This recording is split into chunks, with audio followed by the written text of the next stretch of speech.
এখানে 3টা ডিম নিয়ে নিলাম, হাফ কাপ তেল নিয়েছি, 1 কাপ দুধ নিয়েছি, চিনি নিয়েছি 1 কাপ, আটা নিয়েছি 1 কাপ। এখন এগুলোকে আমি সুন্দর করে ফেটিয়ে নেব, ডিমগুলো ফাটিয়ে ফাটিয়ে সুন্দর করে একদম মিল করে নেব। তারপরে চিনি আমি প্রথমে অর্ধেক দিয়ে সুন্দর করে ফেটিয়ে নিয়েছি, আবারও চিনি অর্ধেক দিয়ে মিক্স করে নেওয়ার পরে লবণ দিয়েছি, আমি তেল দিয়ে দিলাম। এরপর যা আরও ভালো করে চিনি যা একটু দলা আছে সেগুলোকে সুন্দর করে ফেটে নিব।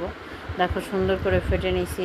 এখন হাফ কাপ আগে আমি 2বারে আটাটা দেবো, হাফ কাপ আটাটা দিয়ে টুকে নিলাম।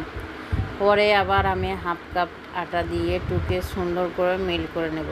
এটা যত মিল হবে তত কিন্তু ভালো হবে। তারপরে দেখো বাকি হাফ কাপ আটাটা আমি দিয়ে মিল করে নিয়ে এলাম। আবারও আমি একবারে যতটুকু দুধ দিয়েছি, তবে তোমরা অল্প অল্প করে দিবা। আমারও অর্ধেক কাপের মতন লাগেছে দুধ। তারপরে আমি লেবু দিয়েছি, কেউ লেবুর খোসা দেয়, আমি লেবুটা দিই, ডিমের গন্ধটা হবে না। তারপরে এই যে তেল দিয়ে ব্রাশ দিয়ে তেলটা আমি মাখিয়ে নিলাম কাগজটায়।